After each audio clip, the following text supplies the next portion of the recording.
introduce you to Monique Eppes. Monique Eppes attended my Unbottle Your Genie. It's a workshop live. And later she became a part of group coaching, and she literally has catapulted her career from being a program assistant for 6 years, being overlooked, being disregarded and unvalued, to, after we met, in 4 months, getting 2 job offers, taking a job offer as an assistant a director.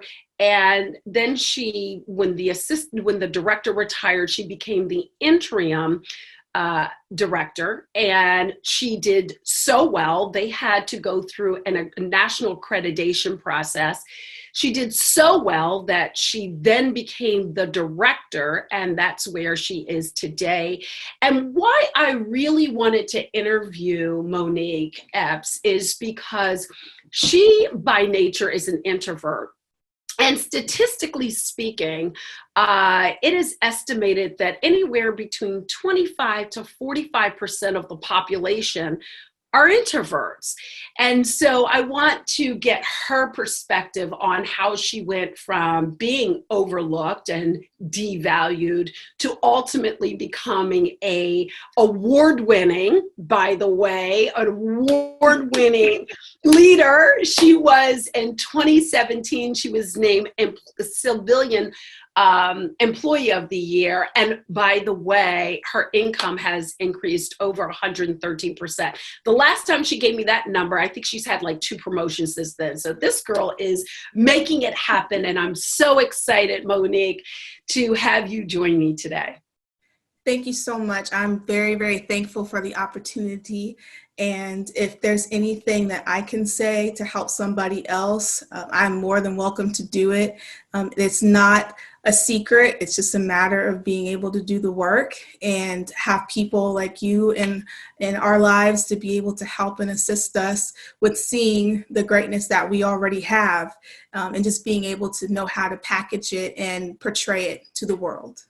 Oh, I like that. I like that. So let's start here, Monique, because you said something very critically important, and that is knowing how to package and position yourself. So take us through where you were when you were that person who'd been in the same position for 6 years.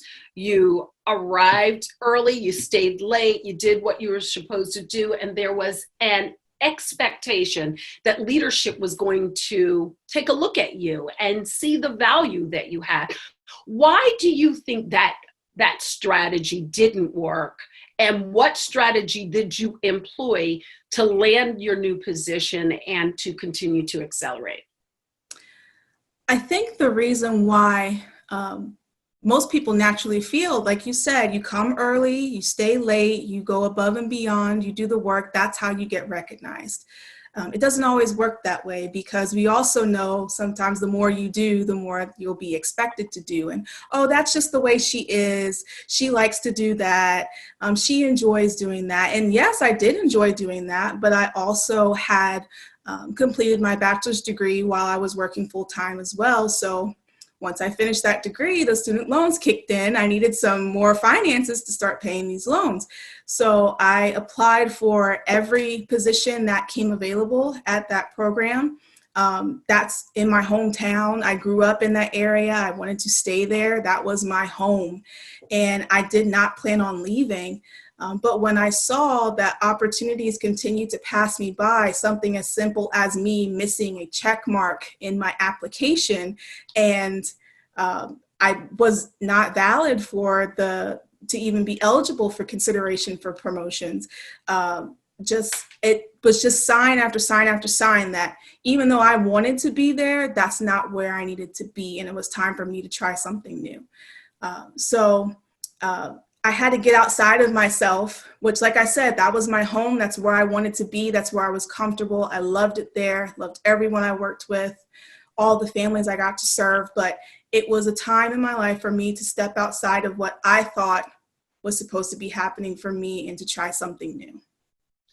Wow. So how do you get to that level though? So you were in the safety zone, right? Yes, yes. So how do you get out of that safety zone into the point of saying, I'm going to empower myself. I'm going to be self-empowered and I'm going to take that leap of faith, if you will, to do something different. There was a lot of self-reflection in the process. Going to the Unbottle Your Genie workshop was definitely the catapult moment for me.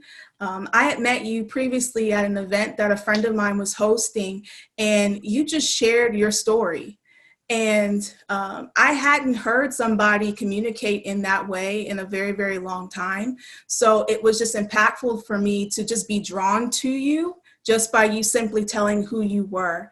And it just reminded me about how important it is to just take time to get to know people and to hear who they are, because then once you see what they do, it makes so much more sense as to how they have the talent for this and how they have the gifting for that, because you see and understand who they are as a person. So going to the Unbottle Your Genie workshop, there was so much time for self-reflection. Who are you? How do you show up in the world? How do you see yourself? How do others perceive you? And there was an activity that you did that was so amazing. It was very simple with the Post-it. I don't want to give too much away because I Sure. know Oh it no, was. it's fine. It's fine. Oh, okay. Yeah. So with the activity, we had a simple Post-it note, and you had us go around to the group. And these were mostly strangers. There was a couple people that I knew there, but mostly everybody in the room were strangers. We didn't know each other at all. And the exercise was just for you to put your name on the postcard and to have people describe you with adjectives just of how they perceive you, what they see in you. And so many people had so many positive, powerful things to say to me: courageous, ambitious, driven, all these things that I'm like, if you only knew I'm one of the most passive people. I'm not that girl that raises her hand in class. I will take home books and I will sit and study on my own before I have to ask you a question. I will figure it out because I don't want to be a bother. But for somebody to see those strong, powerful things inside of me, I said, well, why don't I see that in myself? And it wasn't that they would just give me fluff or anything, because there was a couple people I went to and I asked them, I said, well, what makes you say that about me? And they had legitimate reasoning as to why they said that. And I had to ask myself again, why don't I see that in myself? I can see that in other people, but I can't see that in myself. So self-reflection, really taking time to see who I was and to be okay with who I was that pivotal moment for me. Yes. So how do you get to the point that you're able to own it? Because that's what I hear, that Mhm. there were people who were able to see things in you. You couldn't see those things, but at some point you took ownership of the courageousness that they saw and all the other things that you listed. How did you get to that point? Just stepping out and saying, listen, I might not feel that way, but I'm going to fake it till I make it. And just it was almost like a cloak or a jacket that I just put on. I said, let me try this on for today. Let me try on how it feels to be outspoken. And let me see how successful I can be with it. And the moments where I needed to speak up or take charge on something, it worked out. I said, oh, they listened to what I had to say. Okay.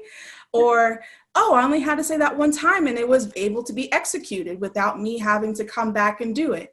I gave clear direction and it was received. It was respected. It wasn't where I was overstepping somebody's boundary or making them feel inferior in any type of way. So just stepping into it and saying, I have to do it. It's going to get figured out one way or another. And once I continued on doing that, it continued, it worked out. And I saw, okay, I am capable of doing this. That's fine. Something else that was powerful to me was you mentioned the two job offers I received.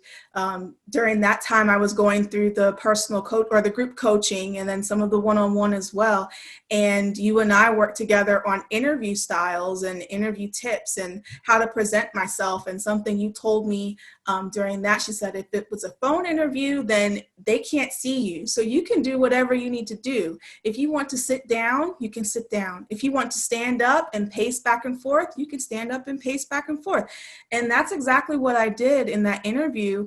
And there was just a presence of power that overcame me. And I felt that confidence that was already inside of me, but it was almost as if I just needed to stand up and it manifested. And that was the difference between any other interviews that I had been on, because like I said, I applied for every opportunity that came available at my previous workplace. Mm-hmm. And they were good interviews, but I just wasn't sure of myself. And those two interviews where things kind of just snowballed for me, that was the opportunity for me to really show and shine who I was and to own it and be okay with that. Yeah. Wow. Wow. All I'm saying is wow, wow. Like I'm leaping inside because I'm listening to you and I'm thinking about, Monique, the first Unbottle Your Genie that you attended and how quiet you were. And I was almost mute. Yes. Yes. Yes, you were. And how I have a tendency to call on people when they're real quiet. No matter, I try to get to everybody. And I'm listening to you now and I'm like, is that Monique Eppes? I mean, you've grown so much. So I want to talk a little bit about, I want to make sure that people don't miss this because I think this is so incredibly important. What is it like to live in the skin of an introvert?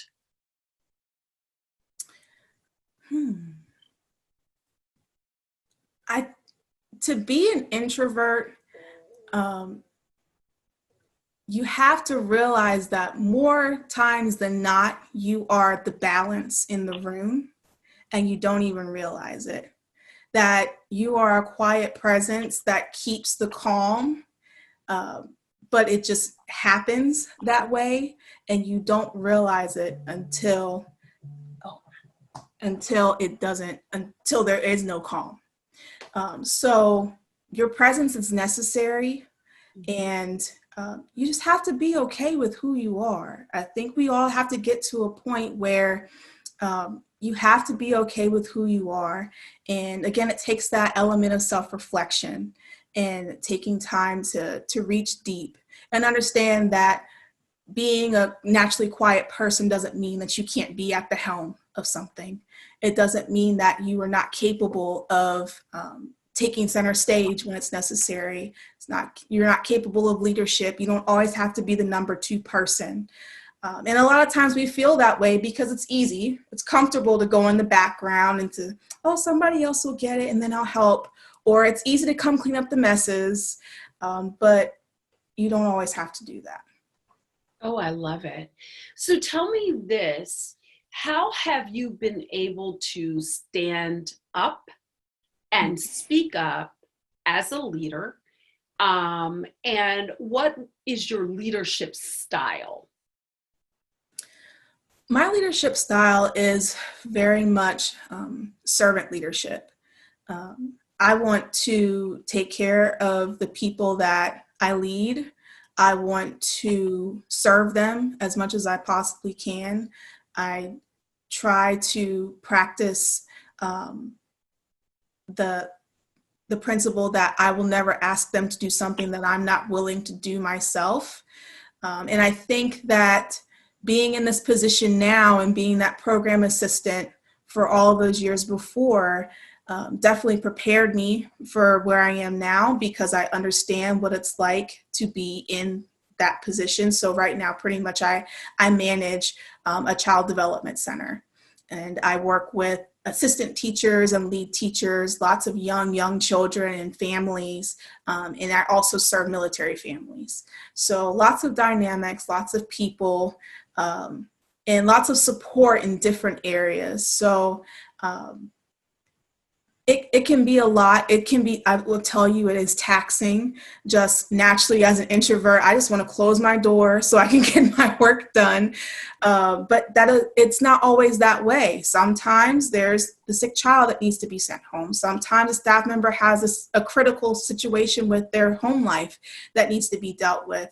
And I have to be a voice for them because they may not always have the tools or the resources to do it themselves. So that's where I come in to be able to advocate for them and to assist them. And through that builds better relationship. Through that builds trust, and I'm able to have a more stable environment for the people that I serve. Yeah. So there's somebody out there that is watching right now, Monique, that is saying, I hear what you're saying, Monique, and you've been able to do it, but I just don't see myself doing it. What advice would you give me? You do more than you realize because so much comes natural. Again, the whole idea of coming early, staying late, exceeding at your job, you do more than you realize. And people know that you do a lot, but they may not always say what you're doing. Our leadership, a lot of the times, we tend to acknowledge when things aren't always going right, rather than acknowledging the success and the accomplishments, because you're expected to perform. That's just a part of the job. So when you're being critiqued or what is constructive criticism comes about and something is said that better efficiency needs to be done in this area, you may not always feel that you're being capable of the situation, but you are. You very much are. And you don't have to be perfect to be capable. You just have to be willing to put in the work and do what's needed. And a lot of the times your heart is bigger than what you think, and you put so much effort into what you're doing. And that's remarkable because not everybody is that way. Not everybody is that way. So find the good that you have inside of yourself, because it is unique. It is special. It is valued. It is necessary. Again, you are most likely the calm in the room, and you are the balance in the room, and you are vital to your workplace. You are vital to your friendship circle. You are vital to whatever groups of community you have and organizations that you are a part of. So do not think that you, as a puzzle piece, are not important, because you're definitely needed, and the puzzle can't be complete without you. Wow. Thank you. I felt that. And I know this about you, Monique, and of course I know your mother. Both of you attended every Unbottle Your Genie workshop that I had in different cities. Very thankful for that and for the support, and how you continue to encourage your friends to engage in that through and go through that process. I know that you are a woman of faith, right? In terms of spirituality, and spiritual growth is extremely important to you. How has that played into this process for you? It has been my saving grace. Every morning I wake up and I say a prayer of thankfulness. When I come home at night, the things that may weigh on me throughout the day, I spend time in prayer about them. I just want people to be well. I want people to be successful. And a lot of the times I will absorb whatever angst or issues they have and things that don't go right. It's just, I care so much. I just want things to go the way that they're supposed to go. I don't want conflict. I don't want issues. Just let us get our work done. Let us be successful and have an awesome program and supportive community. when we come to work, and just in life, we just want to be well. God has definitely been at the forefront of anything and everything that I do. That's how we met. It definitely was a divine appointment. It was not by chance at all. And anything that I've done in life, I just feel that I've always had guidance. I've always had support in place. Even when things did not go right, there's been a lot of struggle, but there's always been provision outside of the struggle. And it just helps me to stay focused that even if something does not go the way that I expected it to, or the way that I wanted it to, it will work out in the end, because I know where my source and my support comes from. Yeah. Thank you for sharing that. Tell me a little bit about when you were attending Unbottle Your Genie. So you were in this place and you went from one place to another. What would you say are the top 3 things that you walked away with that have been most valuable to you and your growth? Number 1 is the importance of self-reflection. You can set all the goals that you want, but until you are certain of who you are until you are certain of who you are and what it is that you want to accomplish, those goals can be in vain. You want to be sure of who you are. And the second one is packaging your value. So that comes after you're able to have that moment of self-reflection, saying, this is who I am, this is how it's valuable, and this is how it will be an asset to this organization or this entity or this workplace. And how you're able to package that and sell yourself, because you really are having to sell yourself and show why you are a person of importance that they need to gravitate towards or accept and bring on board. You have to identify what their needs are. So a lot of the times we'll go into interviews and we'll say, oh, I'm capable of this and I'm really good at that. But it's always important to figure out what that organization's dreams and desires are. What are their absolutes? What do they value? What do they hold of importance? And explain how you are capable of meeting that, or what you have done and what you've been successful in previous positions, or how your vision aligns with their vision.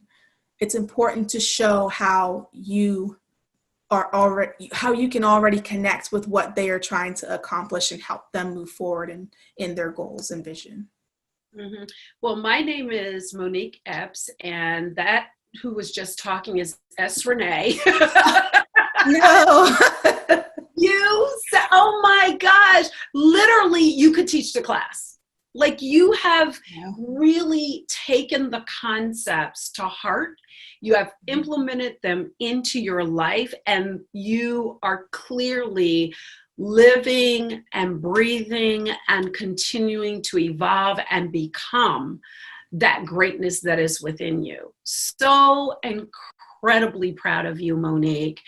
As I'm sitting here listening to you, literally, I mean, I said that jokingly, but literally, I'm just like the way you're articulating it to simplify it so people can get it, can own it, it can become a part of them, and understanding how incredibly important it is.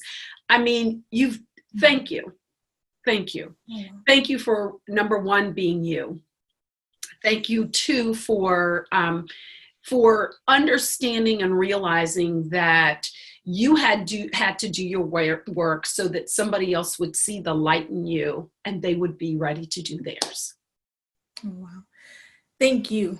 I definitely would not be where I am without all of your support, your phone calls, your text messages, your little hurrahs and yays.